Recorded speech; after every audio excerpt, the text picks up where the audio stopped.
Good morning, good afternoon, or good evening, depending upon where you live around the world. We have come to an impasse in the pursuit of developing this hub, and I'd made several videos trying to explain what the problem was. And then I took a spell from this, went and talked to my therapist, my friend who's an ex-engineer, avionics engineer, and we came to the conclusion to draw a line in the sand and decide not to go any further.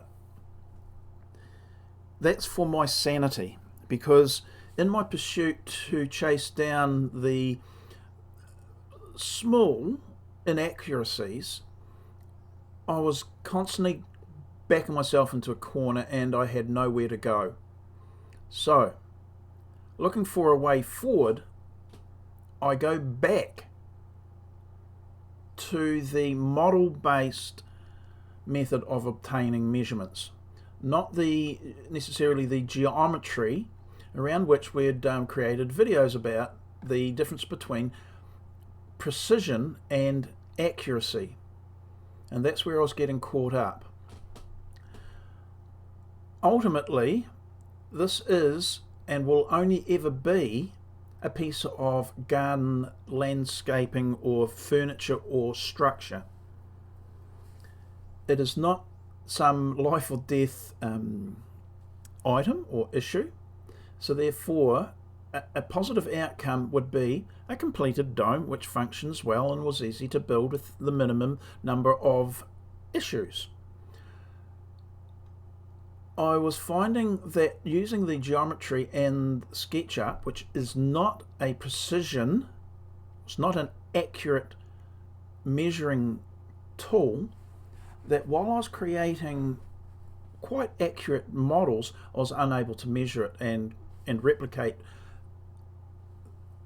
lines and positioning through the measurement process, which I should have realized that would trip me up one day, that I was trying to make it do something, or my ability to use it was going to trip me up, and I had to acknowledge that. I should have done it sooner.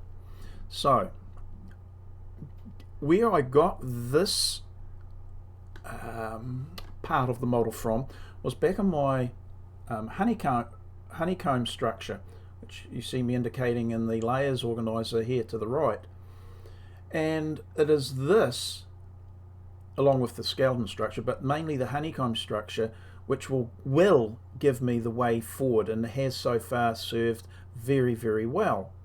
It is not based around direct measurements, but measurements can be taken from any. I'll explain. I'll zoom out, and here we have that very honeycomb structure.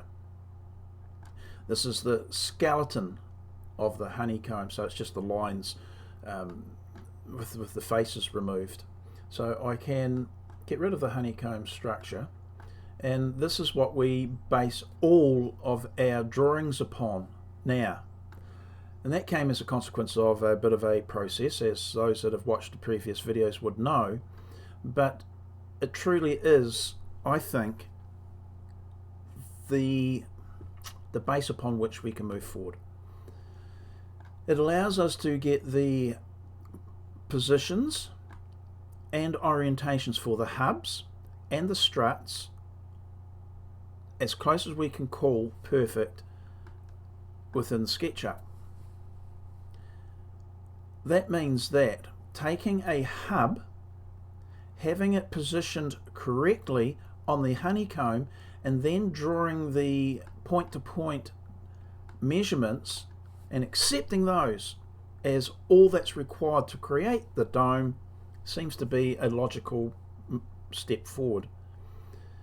I was getting, say this was, the strut here was approximately 2 meters or so long, I was getting approximately a 6mm discrepancy between my model, my honeycomb, and my measurement generated lines. It would be better now to forego those measurements to create a hub or a strut position and simply take it straight from these models. So I'm going to pause and I'll come back, and there'll be a big jump to another SketchUp drawing, and you'll see what I mean. For those following my videos, this is not a new drawing, so I've gone backwards a period to where we had created what we think is a jolly good version of what I'm likely to create in the future, in the real world. And this was based all upon this honeycomb structure. It allows me to orientate my hubs correctly, gain distances by simply directly measuring them and moving forward from there. As we have now developed our hub design, one which I may not even use, I can move forward, place them into position, adjust the struts from this drawing such that they are correctly positioned on the hubs, and make my measurements. Seems simple, because this would be as close to real world as we could get within a drawing program. Geometry, while desirable by my way my brain works, within my capabilities and SketchUp's capabilities, have found what I mentioned earlier, an impasse. And rather than let the impasse become problematic, I sidestep it.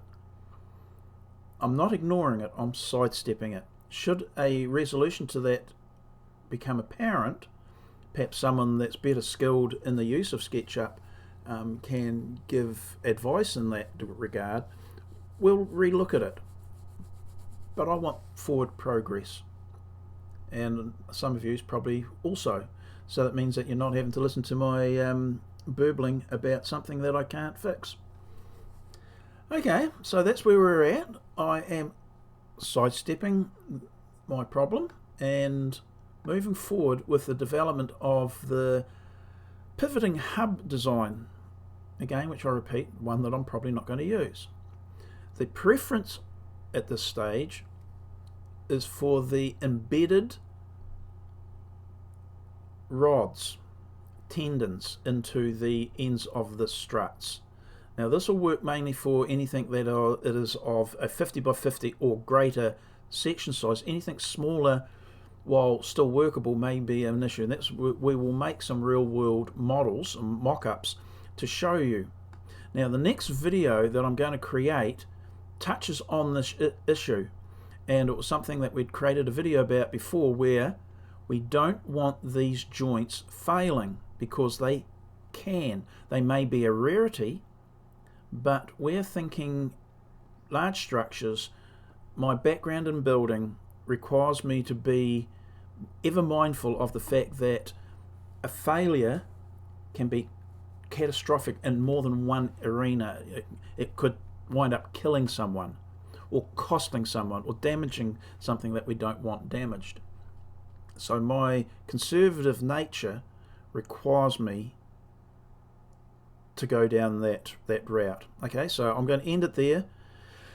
Theme of this video is it's a bit of a mea culpa, as far as it's all on me to get it right. I'm sidestepping an issue I can't fix, and let's move forward. Okie dokie, that's it. See you in the next video. Bye now.